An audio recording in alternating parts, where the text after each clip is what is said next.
welcome back everybody to the seventh episode of the Tiger View podcast. As always, it's Gavin and Dawson, and for those of you watching on video, you might see that I'm in a different area. So yeah, I'm back home for the summer, back home in Georgetown. So completed the year in Clemson, but yeah, I'm back home now. But anyway, just wanted to point that out if you were wondering. So yeah, Dawson, we got a bunch to talk about, man, and this episode might get interesting. So, for those who are watching or listening, you might be in for a real good treat for this episode.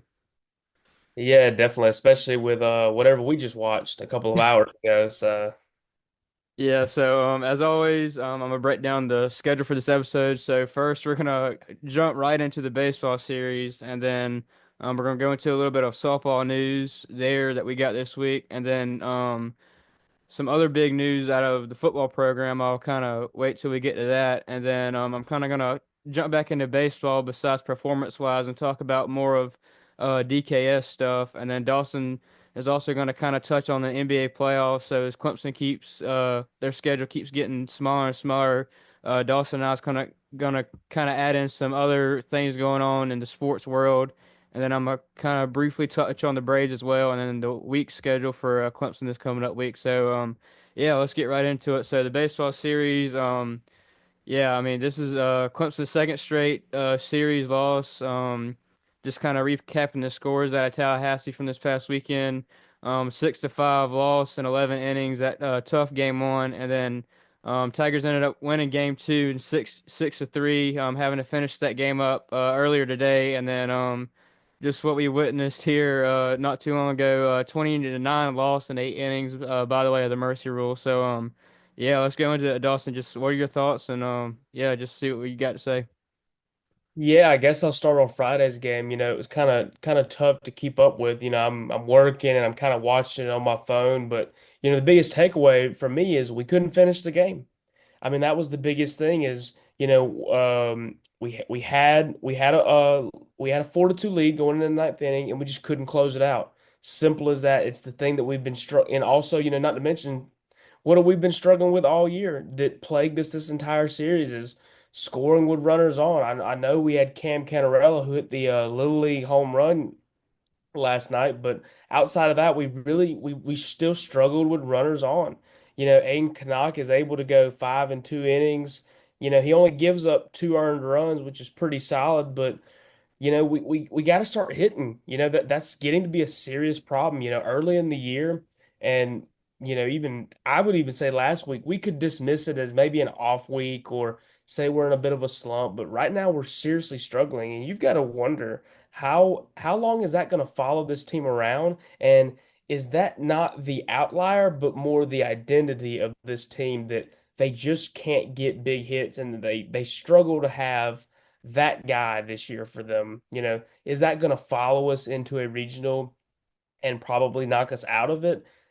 I kind of tend to lean that way when you start to look at the way things are going and you look at the way these guys are playing right now. It's just you're just not feeling really good about the future of this team unless something changes.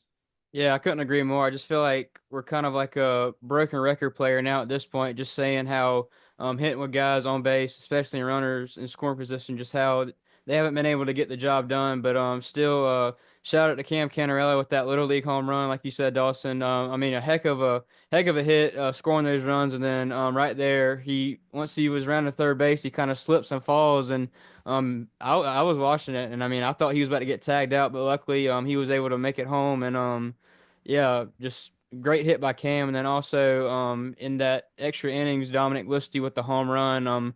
Pretty clutch home run. Usually don't see home runs out of Dom, so yeah, pretty good clutch there for him. But I mean, just couldn't get the job done. Ended up losing in 11 innings. I mean, gritty loss, but I mean.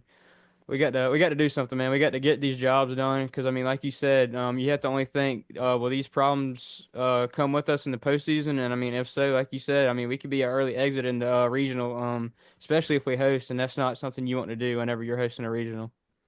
Yeah, definitely. And I mean, especially like the numbers from even Friday night's game of leaving guys on base jumps out to me. We have 12 guys on base.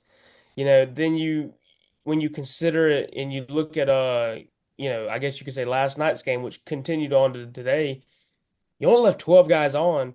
You won the game. You played really well, and it felt like you had the momentum of this series because you did that. If you would have lost, I guess we could say the game, we'll say game two. If you would have lost that game, you would have not only lost the series, but absolutely been floored coming into game three today, which felt like we ended up doing anyway.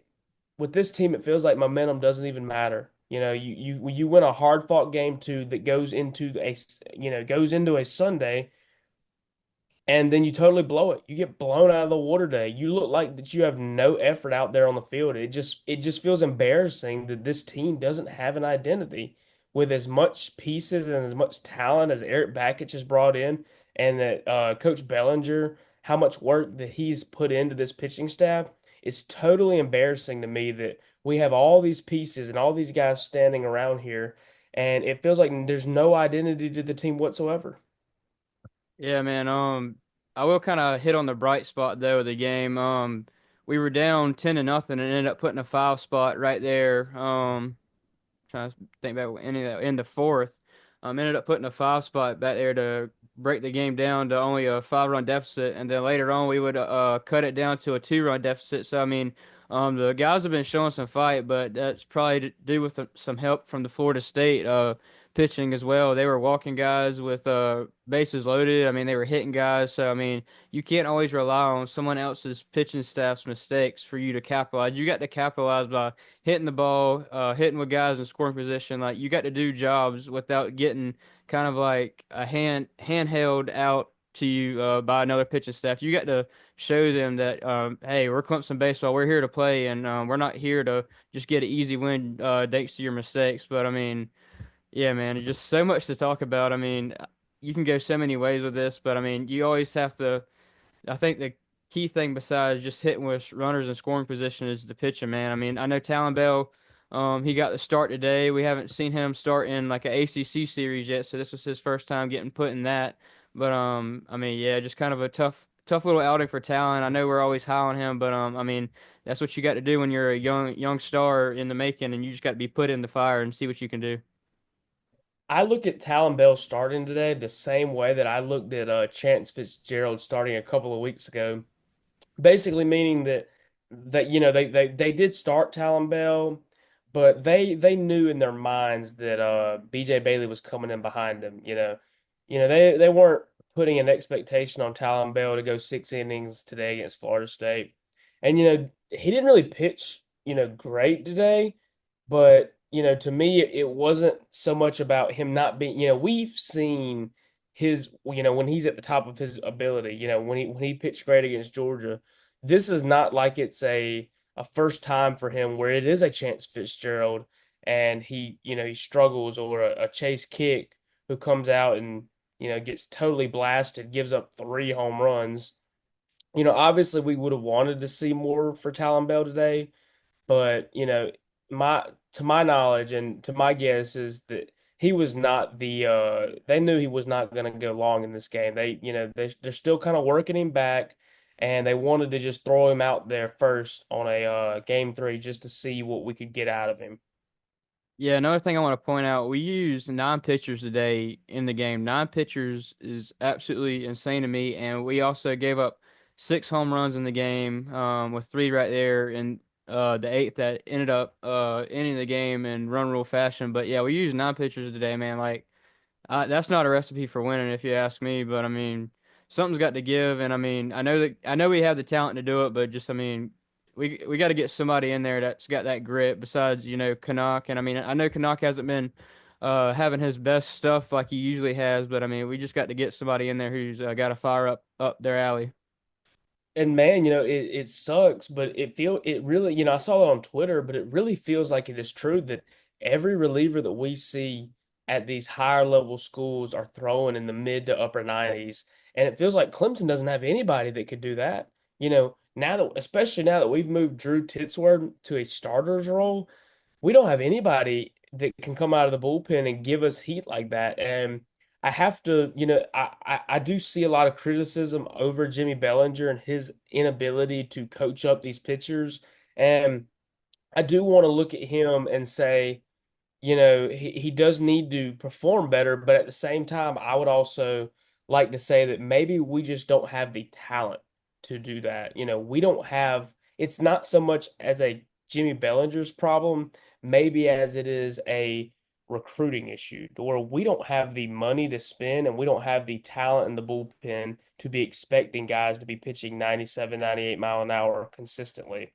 So that's one thing I would say about people that will, ask about the pitching staff. And, if they want to criticize Jimmy Bellinger, that's 100% their right. I really wouldn't be upset at them for doing it just because of, how this weekend looked and how certain pitchers have not performed to their expectation. But to me is I would probably look at recruiting, which is what it breaks down to overall. Urban Meyer when he was at Florida in 2008, when I can't remember the player he got asked a question about, and he flat out said it. He said that may have been a recruiting failure, and a lot of coaches, deep down they know it. They know guys are not good enough to play and perform at this level at a high level that we need. They know that, and fans know it, but we just want to hold out hope and fans just want to hold out hope that hey, a guy like Justin Legernick, he's going to turn it around. You know, he pitched really good in the fall. He pitched really good in preseason, and we get out there and we see him. We see him kind of get by on some games, and we see him play okay against the Gamecocks, and we say maybe he's figured it out. But deep down, we know that when we get into some real heat, I mean, it is bad. It's a bad look. What we saw against Ole Miss was probably closer to what he actually was compared to what we saw against, South Carolina. So I think a lot of fans I want to say out there too is, also evaluate how the pitching staff is coached and how this coaching staff has coached this team. But let's also remember that maybe we just don't have the talent right now. I just don't see it, to be honest, coming out of the bullpen. I don't see a lot of guys outside of Lucas Malstead and a couple other guys. I don't see guys that are going to the MLB next year. I don't know how you see it, but that's just my opinion on it. Yeah, I mean, this isn't just this year's issues. We've seen these issues last year and even the year before that. So these aren't new issues, but I mean, I couldn't agree with you more about just having guys who can kind of run it up there and just about our guys maybe not being as talented, but yeah, I mean, something's got to change there for sure because I mean, pitching wins you ball games. I mean, you can go a long ways and score as many runs as you want, but I mean, if the pitching isn't there, then I mean, you're not gonna find many wins, especially in big games. But yeah. So another thing I want to turn attention to that people noticed was Jaron Purify being out this weekend. He wasn't in the lineup, and I'm not gonna say that's an excuse for why we didn't win. But yeah, Jaron Purify was out of the lineup, and Jay Dillard would take his place at second. And then Jay Dillard ended up getting banged up there in the last game. Him and BJ Bailey ended up kind of colliding with each other on a bunt play, and McClady ends up getting in there, but yeah, just hope everything's good with Jay Dillard. But yeah, I just wanted to kind of point that out with JP not being up in there. Yeah, that play was stupid between the collision and BJ. And I'm not calling either one of the players out for anything, and but at the end of the day, this is ACC baseball. You are a top five team. You have to communicate in situations like that. Not communicating is reasons why things like that happen, and there's the same reasons why guys run into each other in the outfield. I mean, that was a total clown show of what happened today. I mean, that was just embarrassing to see that. I'm glad that BJ Bailey came up okay, and we're still gonna have to wait to see what happened to Jay Dillard. Is what kind of condition is he in? I wish him totally the best, but I mean that's what happens when you don't communicate. I mean it's total embarrassment when that when you have to worry about injuries like that because guys aren't communicating. They're literally running into each other on bunts. I mean just it's not gonna work. It's not gonna work if you want to be the team that you think you are. Yeah, something's definitely got to give with the Tigers. They're kind of hitting a little cold drought right now, but just to remind everybody on the record, we are now 32 and 14 overall and 14 and 10 in the ACC. And Dawson, you only got to think now with losing yet another series. I don't even think we're going to get the the top four bye anymore in the ACC tournament. So we might have to be kind of digging our way out through that tournament in Durham. But I mean, you were expecting us to get that bye with the top four teams, but now I don't even think we will now. I mean, after what I've been seeing the past 2 weeks, and I mean, I don't think we deserve it anyway. So yeah. Not at all. Not at all. Well, is there anything else you want to touch on baseball? I know we kind of had our talk about it. No, I don't think I will. I think if we really, just kept talking about it, we could talk about it for days about the struggles of this team. So, no, I'm gonna leave that to another day.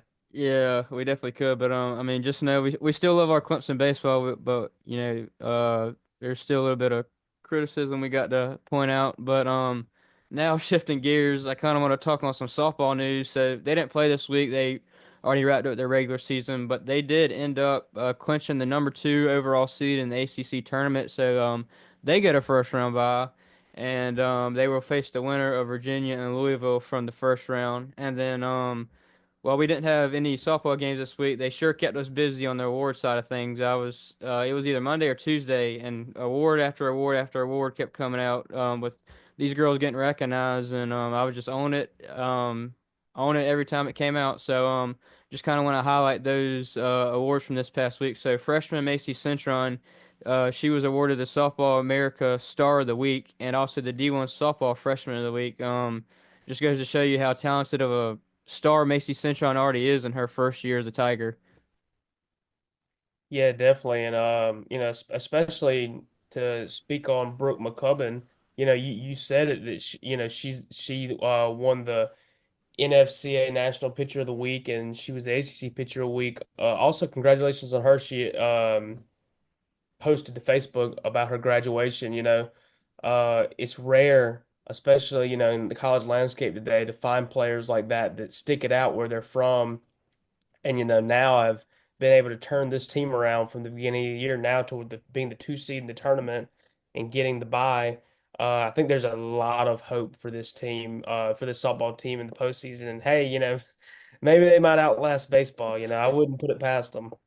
Yeah, I was talking with Charles about it the other day. I was saying, man, they're hot, but sometimes, whenever you have a little bit of time off, and even if you get a bye in a tournament, like I know I've seen many times in the past couple of years when the MLB postseason comes around and those top seeds get those first round byes, they end up not panning out. So I'm hoping that doesn't happen with John Rittman and the Tigers and the ACC tournament with them playing up there at Boston College. But another thing I do want to mention as well is that our whole infield was recognized by the Softball America in the May rankings. So Julia Noller, Maddie Moore, Marion Collins, and Alex Brown, they were all ranked in the positioning rankings for their certain positions. So just big congrats to those girls. I mean, it really shows how locked down our infield can be, or is actually. Definitely, yeah, definitely. Yeah, so we're really excited about softball. Can't wait to see them get back and going this coming up week with the ACC tournament. All right. Well, now shifting gears, some big news from the week that I don't think anybody really saw coming. I know Dawson kind of had a bug in my ear about it, but Ian Schieffelin, he's not playing basketball anymore for the Tigers. He's playing football. He's playing for Dabo Sweeney, not Brad Brownell anymore. So Ian Schieffelin, he's coming to play in Death Valley. Definitely interesting. Yeah, there's a lot of ways you can look at this. And I want to have, in my mind, I'm thinking, he's gonna about to be Jimmy Graham. But look, to be realistic to all Clemson fans, and I don't think there's anybody out there that actually thinks that he's gonna be the starter, and he's not. He's gonna be a backup tight end, who at the worst provides motivation for the tight ends in front of him to be better. Because who on earth wants to get benched for a basketball player? And he probably can provide. Honestly, if he works hard this summer and really goes all in on this, I could seriously see him having a role in this Clemson team. You know, is he going to be a big time starter and have 800 yards in a year? No. But does he have a chance to get in on some, goal line situations? Or does he have a chance to catch some red zone targets? Or, who knows?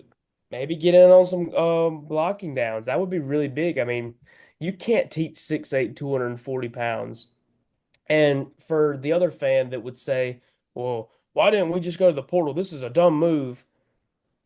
Be realistic. Tell me who you are going to find at tight end this late in the portal who is willing to be a third string tight end at the best and to take little to nothing compared to the market rate right now for a tight end in the portal. You're not going to find that. People want to just say, well, we should just go to the portal for this. We should go to the portal for that. We should go to the portal for this. And they don't understand that it is not like college. It is not like the video game. You cannot just throw hours and just throw some time at a player and he picks you. There are certain needs and wants that these players have in the portal. And if you're not going to be able to meet them, which in a situation like this, Clemson is not a place for a portal tight end. We do not have we can't guarantee the play time. We can't guarantee the money. I mean, this Ian Schiff, I don't really see the negative effects of it. There's really not, to be honest. This is a low risk, high reward factor kind of deal. I mean, it, you had an open spot at tight end with Marcus Dixon moving over to defensive end. You're not having to go recruit a new tight end to come here, and you're not gonna. He's a 1 year rental. Is this a feel good story? I tend to not think so compared to what, a lot of fans on Twitter would say. I do think this is a interesting move to say the least. I heard about it probably a day or two before everything got put out, and my first thought was why? But the more I've done a little digging into the situation and understood uh the outside and inside parts of it, I actually am really happy with it. Ian gets to stay another year in Clemson, and football gets to add a little bit more beef on that O line. I guess you could say O line with the tight end being on the end man of the line of scrimmage, and he's wearing 18. So what can you not like about it? Yeah, another thing I do want to point out, I know IPTAY they're doing like their road show, and I think the one they just had was in Greenville, but they had Brad Brownell, Dabo, and Coach Poppy, but Dabo and Brownell was talking, just saying how Ian loves Clemson. He loves being in Clemson, so that's definitely something you want in a player who's playing for your program. Like you were saying, with the portal, we can go get a guy at the portal, but is he going to love Clemson? Is he going to be about the school and not just, I mean, being here for maybe a year or so? I know Ian's he loves Clemson, and my initial thoughts, I was starstruck, but then once I got reading more into it, like you were, I do realize that Ian does have a football background, so it's not like he just coming in here, never played football before, just putting on the helmet and shoulder pads and just going out there and see what he could do. No, Ian's actually played football before, and quite special enough, he played at Grayson High School, and his high school teammate was no other than former Tiger Phil Maffa. Yeah, definitely, and I kind of had a little bit of a callback here. Ian, it feels like Ian's kind of pulling a Rod Hall here. I don't, I really wasn't around to see all of that play out with Rod, but hey, we're here now, right? So we'll see how 2025 looks with Ian Schieffelin on the roster. Yeah, I can't wait to see till he's all suited up and seeing how big he looks in the football pad. So definitely something we're all gonna be looking out for as more football stuff comes around with the season inching closer and closer. Definitely, definitely. All right, so kind of jumping back into baseball, the baseball side of things, we're not going to talk about performance. We're kind of going to talk more about Doug Kingsmore Stadium. So, for those of you who don't know, I wrote an article a week or two back just talking about Eric Backage's vision of Doug Kingsmore Stadium and how it could be even better than it is now. So, I know with the press conferences that Dawson and I has been into, that's just something he's touched time and time again. And I mean, I couldn't agree with him more. He's wanting to expand the seating in the stadium wherever that may be, and also improve the fan experience even more. I know they're kind of doing a better job with that now, with the guys going out there, shaking the hands of the veterans and doing all this other stuff for like kids. Leading the team stretches and everything. And then Coach Baggage has also mentioned something about having like the battery in Atlanta where the Braves play, kind of like that outside of the stadium, outside of Doug Kingsmore Stadium and even McWhorter Stadium, where fans can just enjoy stuff going on outside the ballpark, and just how the game inside could be fun, but it can be even funner outside as well. So yeah, just what are your thoughts with that, Dawson? Before I dive into it a little bit more.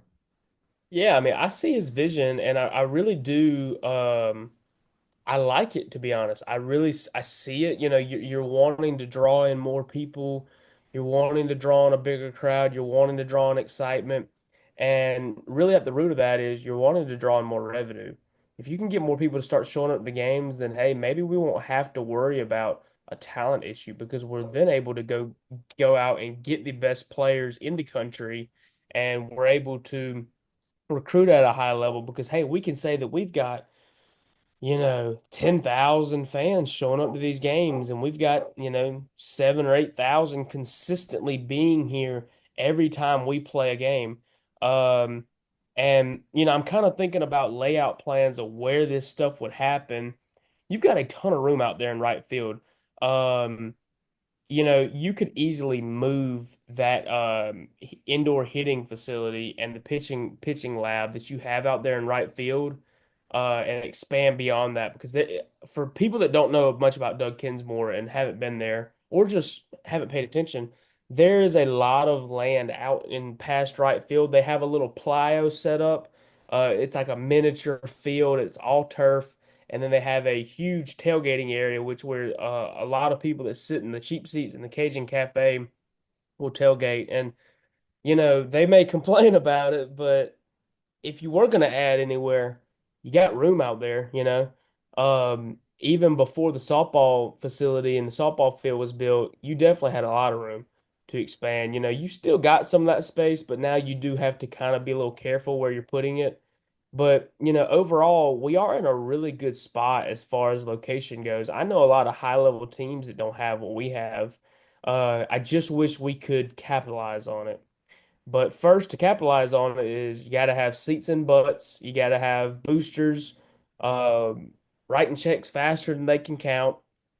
And, all those things matter. But one thing I would say that would be, an idea that I would float around is add premium seating, add box seats. And the easiest place I could say that is when you're in the press box and you're looking down on the field, there's area to the right of you which extends from the end of the press box all the way to the the baseball lounge.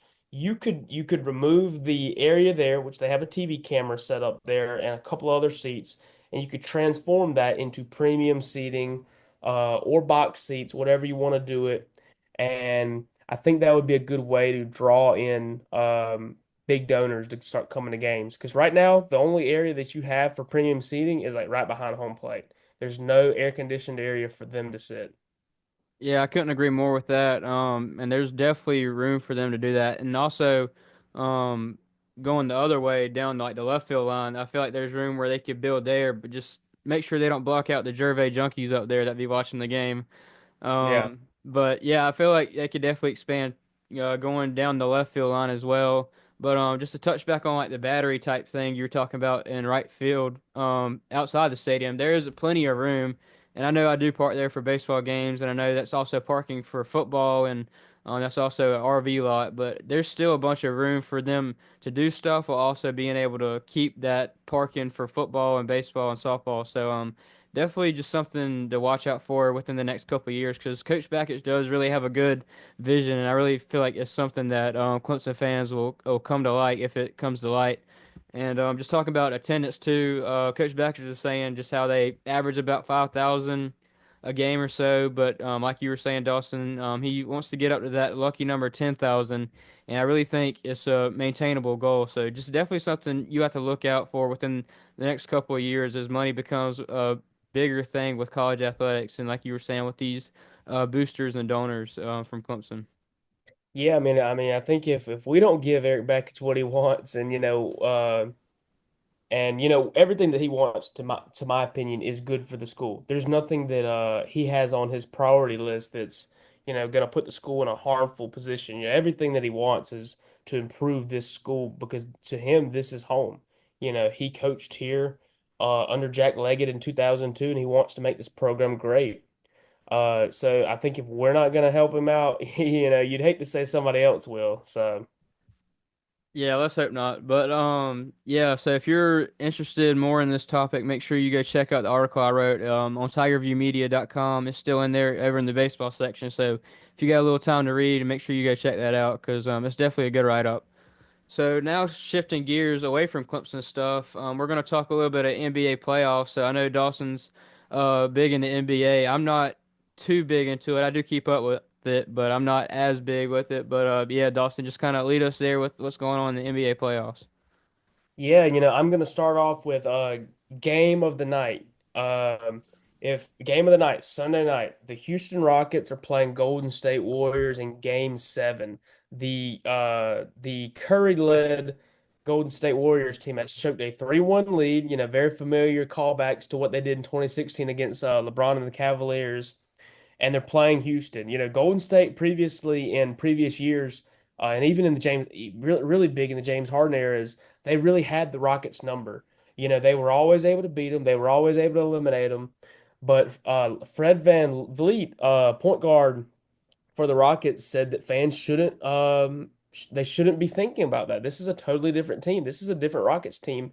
And when they fell down behind 3-1, a lot of fans just they had to accept it that maybe the Golden State Warriors really do own them. Maybe Steph Curry is the curse, but the Rockets have showed no quit. They've changed up defensive coaching. They've really been able to limit turnovers. They played really good basketball and they dominated Friday night in Golden State in Game 6. They are looking to close this series out and win it at home at 8:30 Eastern Time on TNT.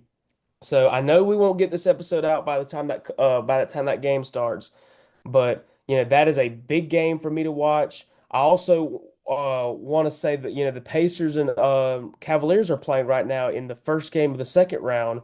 Indiana's up right now. It's getting interesting over there. The Cleveland has 64 wins on the season. They're one of the best teams in the league the entire year.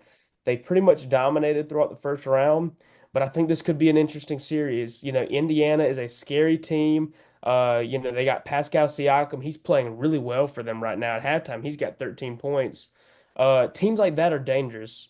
They're really dangerous. They can punch you in the mouth if you're not worried about if you're not paying attention to them. Similarly to how the Warriors have punched the Rockets in the mouth a little bit this series. The Warriors coming in as a seventh seed. The Houston is a 2.5 point favorite according to the ESPN spread. A total of 205.5 points is the bet line, and then Golden State plus 100 is the money line. So that is going to be a really interesting game that once we finish wrapping up filming, I cannot wait because I'm a die-hard Rockets fan. I don't think anyone knows that about me, but that is a huge thing that I care about. And I think it's really good that we're now getting to expand and talk about other sports now with the Clemson schedule closing down. Yeah, I was about to ask you if you were a Rockets fan because I've seen all the stuff you posted before, but you just clarified it there. But yeah, I'm definitely gonna have to check that out because there's really nothing else going on. I was watching the NASCAR race earlier. I've kind of been big into NASCAR this year, but we can kind of talk about that in another episode. But yeah, definitely go check out the NBA playoffs if you have nothing else going on this fine Sunday evening. So anything you want to add there on the NBA front, Dawson? Yeah, I feel like it would be wrong not to touch on it, but the Nuggets do eliminate the Clippers in 7 games. So they're going to be moving on. The 4 seed Nuggets going to be moving on to the second round to play against Oklahoma City Thunder. Kawhi Leonard finishes the game with 22 points. Ivica Zubac has 14 rebounds, and James Harden has 13 assists with 2 turnovers. I do want to say that that Clippers team was not supposed to do a lot this year. They were projected 36 and a half under wins this year, and they finished with 50 wins. They missed Kawhi Leonard almost half of the year. So really they were just kind of left for James Harden and crew to play. James Harden was their leader this year. I don't think there's any denying that.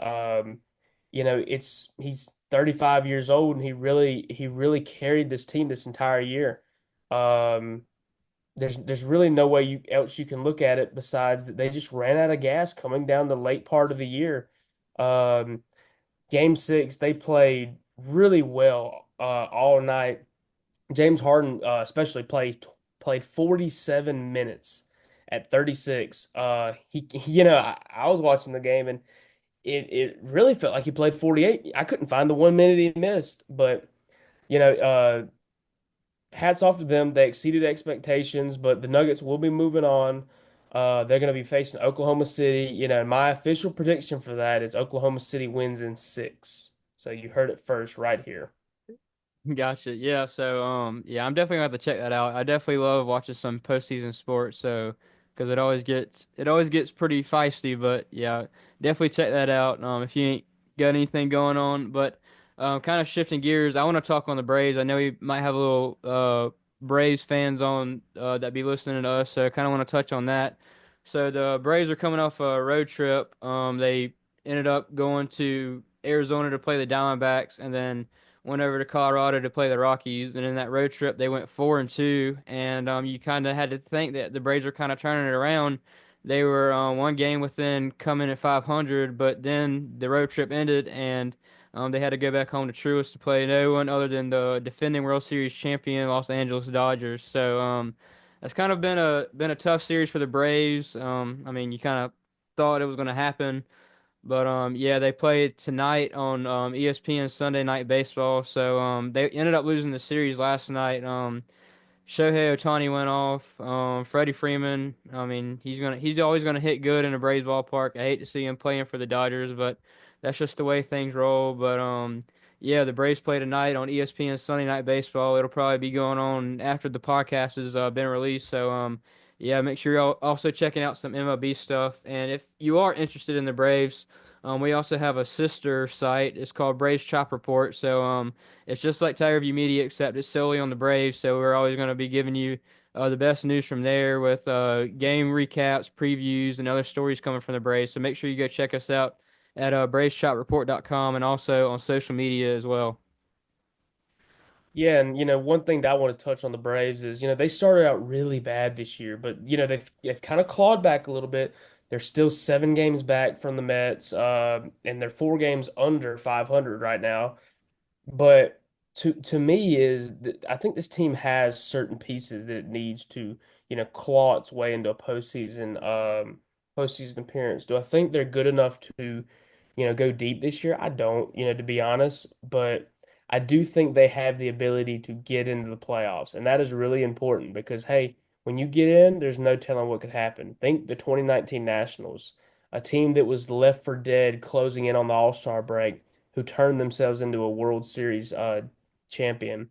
And who knows, if you get around that trade deadline with a lot of hope, maybe Double A is forced to make some moves like he did in 2021. So you just never know how this is going to play out. It's a long season. They played really well in Colorado, which was good to see, but they kind of got a little embarrassed by the Dodgers last night. So we're hoping they can bounce back today. Yeah, you touch on just them getting into the postseason. Like I was saying earlier, like you never know with those top teams getting those buys. I mean, you got Hmm. these teams who are coming straight out of the regular season and going straight into the postseason. And if they catch fire, they catch fire, and then sometimes they'll even knock down those big powerhouse teams who ended up getting that buy. So definitely something that could happen for the Braves. Like you said, Dawson, it's a marathon. It's not a sprint. So the MLB season's a long season, 162 games, and I mean you just got to take it one game at a time, and you never know what might happen. So just definitely keep keeping up with the Braves if you are a Braves fan. But another thing I kind of do want to mention is MLB fans and even Braves fans. In particular, I just feel like people get so big into football that they want immediate impact, immediate success, but they gotta kind of take that same mentality into baseball, and they're like, "What's going on? What's going on?" Like, you have to give it some time with baseball. Like, baseball is a game of patience. Baseball is a game of failure. I've always been told that baseball is a game of failure, but you just have to stay patient, especially with teams like the Braves who just might not be having a good start that you think they will, but just keep keeping up with them and just don't lose hope because you never know what might happen. Just like you said a minute ago, Dawson. Definitely, definitely. All right, well, kind of wrapping up like we always do. We want to go over the week schedule for Clemson. So back on Clemson. So another light week ahead. We only have baseball and softball really left remaining. So baseball this week they have a midweek game, and it's kind of a tough midweek game. They're playing the number 19th ranked Coastal Carolina Chanticleers. I know it's kind of down here close to us, Dawson. So we'll definitely be checking in on that. And then they also have their final weekend series at home versus Duke, who is always a pretty tough opponent in the ACC. And then shifting over to softball, like you mentioned, they are now in ACC tournament play. They will be playing the winner of Virginia and Louisville at 5 p.m. on Thursday. So yeah, we're slowly wrapping up, but just I kind of want to get your thoughts real quick on the baseball midweek against Coastal. Honestly, they better come out guns blazing. If they drop this Tuesday game, there's going to be a lot of people upset. And not to say that it is a must-win game because it's not, but to me is it's going to be a statement win. This is a really good Coastal team that you already lost to once this year. So you really, in my opinion, you need to win this game and uh, really need to win the Duke series. That's gonna be a big deal. Mother's Day weekend. So you need to finish strong if you're the baseball team. Softball, you need to play this tournament really well and get ready to see where you're going to be seated. But overall, for both teams, when you hit the postseason, it's regular season doesn't matter. Whatever you did in those first however many games are totally irrelevant. It's a new season, new team where, no matter who you are, you could lose in your own regional, or you could be a sleeper team, which the national media might not pick Clemson as a bit of a sleeper Omaha team, but I'm going to go on a hunch and say that they are, because I don't think they're as good as a couple other Omaha bound teams that I know. But I think Clemson is when you mix them the right way and when they're playing at their best level, they could definitely get into that Omaha 8. So we're definitely going to be looking forward to seeing if that happens. Yeah, definitely ready for some postseason ball and with college softball and college baseball. So yeah, it's right there on the horizon. So get ready because I already know it's gonna be crazy. So yeah, just hoping it goes well for the Tigers. I'm already ready for the overreactions no matter what happens. Yeah, definitely. But yeah, anything you want to add, Dawson? There's not, to be honest. I think we hit it all today. Yeah, man, another episode's coming and going. It's crazy how quick these weeks get turned around. We're already back filming again. So yeah, this has been the seventh episode, man. So we just keep bringing them out and make sure you keep following along because me and Dawson we're gonna try and go through the summer and kind of hit on some other sports beside Clemson. So if you're a big fan of just sports in general, just make sure you keep in touch with us. Definitely, definitely. All right, well, that'll do it, everybody. Just want to say thank you for watching. Those who are watching the video on YouTube, we thank you, and then also our audio listeners, whoever, wherever you may listen, whether it's Apple, Spotify, whatever. We just want to thank you for listening on audio, and just make sure you tune in next Sunday for what me and Dawson have in store for you. So, yeah, with that, it's been the Tiger View podcast with Gavin and Dawson. See you, everybody, and go Tigers.